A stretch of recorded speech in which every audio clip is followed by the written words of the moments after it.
ओम नमो भगवते वासुदेवाय। जय हो ग्यारस माता की। प्रिय भक्तगणों, आज मैं आपको एकादशी व्रत में सुनी जाने वाली ग्यारस माता की कहानी सुना रहा हूँ।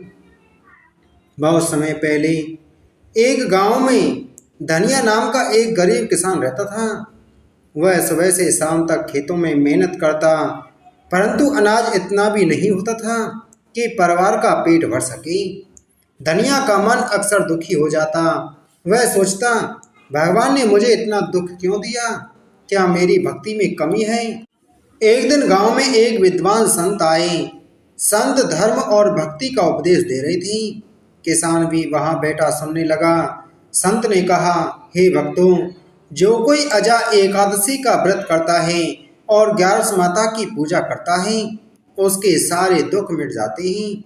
वह व्रत पापों का नाशक और सुख समृद्धि देने वाला है। किसान ने संत से विनम्रता पूर्वक पूछा, हे गुरुदेव, मैं तो बहुत गरीब हूँ।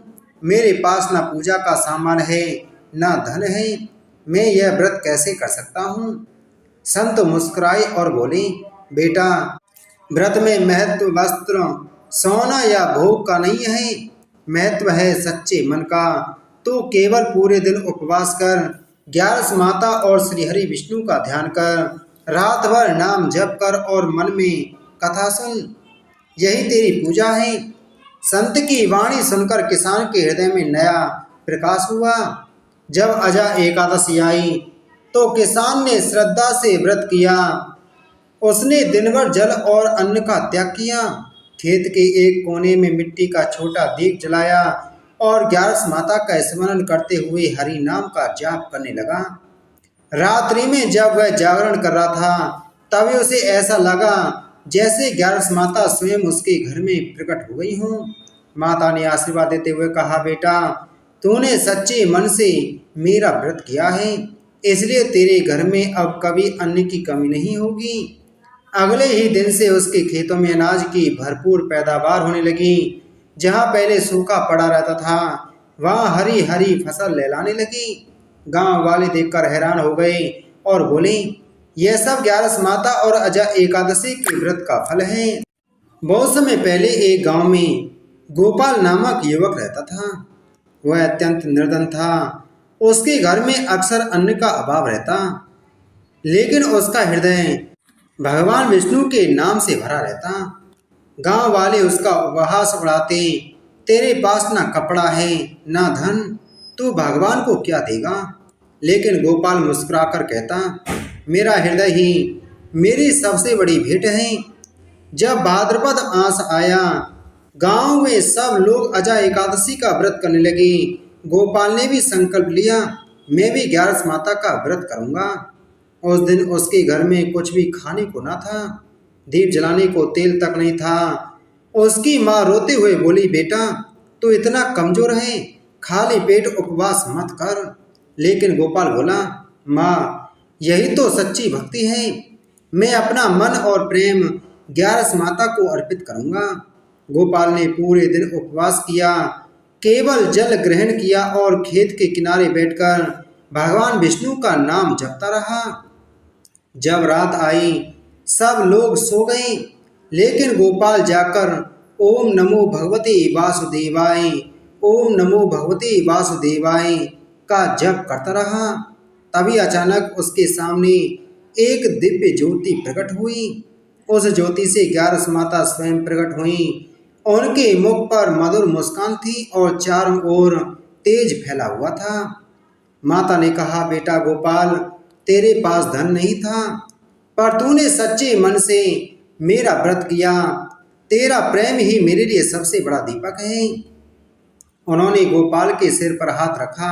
उसी क्षण उसके घर में चमत्कार हुआ। अनाज के बर्तन भर गए, दीपक अपने आप जगमगाने लगे। उसकी माँ प्रसन्न होकर रोने लगी। अगली सुबह जब गांव वाले आए तो सब आश्चर्यचकित रह गई।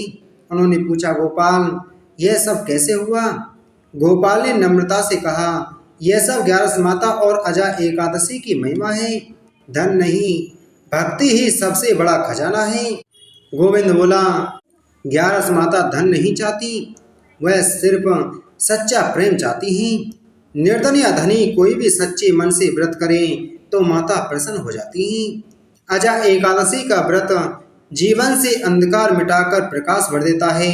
जो भी श्रद्धा और भक्ति से ग्यारस माता की कथा सुनता है उसके जीवन से कष्ट दूर होते हैं और घर में सुख समृद्धि आती है। एक लड़का सूट बूट पहनकर अपने ससुराल अपनी पत्नी को लेने जा रहा था।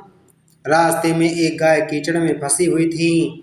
वह लड़के से कहने लगी कि बेटा, मैं कीचड़ में फंसी हूँ, मुझे हाथ देकर बाहर निकाल दो।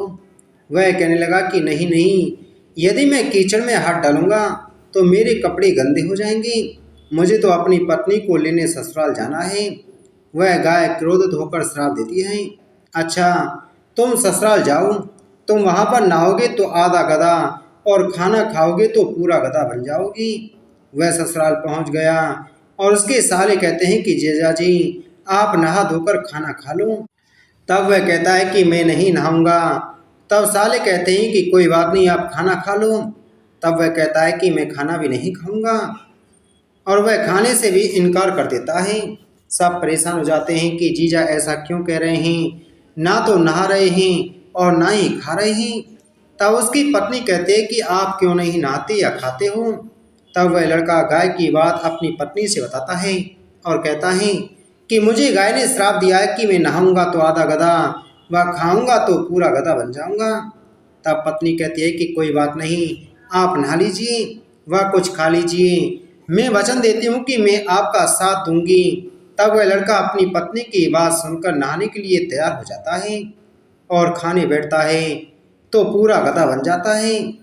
सब उसको गधा समझकर भगाने लगते हैं तो पत्नी उनसे कहती है कि इसे मत मारो, ये मेरे पति हैं, इसे गाय का श्राप लग गया था इसलिए ये गधे बन गए हैं, आप मुझे इसके साथ ही विदा कीजिए। अब उसे उस गधे के साथ विदा कर देते हैं। वह गधे को लेकर एक जगह झाड़ के नीचे डेरा डालती है।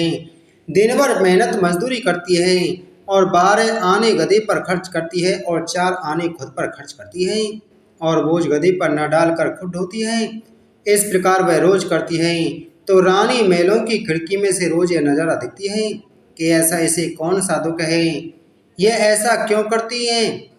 एक दिन वह दासी को भेजकर उसे अपने महल में बुलाती है और पूछती है कि तुम ऐसा क्यों करती हो। तब वह कहती है तुम वचन भरो कि तुम मेरी मदद करोगी तो मैं तुम्हें अपना दुख बताऊंगी। रानी वचन भरती है कि बहन मैं वचन भरती हूँ। तब वह सारी बात बताती है और कहती है कि इस प्रकार मेरे पति श्राप की वजह से गधा बन गई। तब रानी पूछती है कि इसका उपाय क्या है।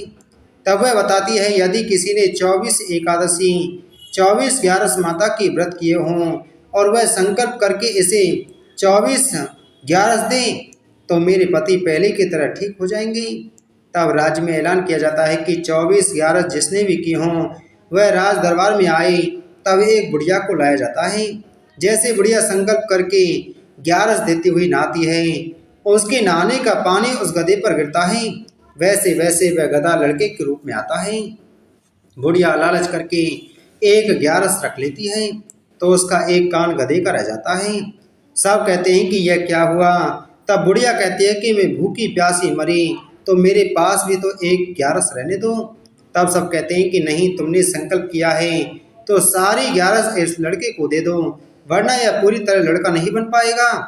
अब वह बुढ़िया सारी ग्यारस उस लड़के को दे देती है तो वह गधा पूरी तरह लड़का बन जाता है। राजा सारे राज्य में ऐलान करते हैं कि जिनसे बन पड़े ग्यारस का व्रत करो, एकादशी का व्रत करो, क्योंकि एकादशी का व्रत जैसा दूसरा कोई व्रत नहीं है। बोलो ग्यारस माता की जय।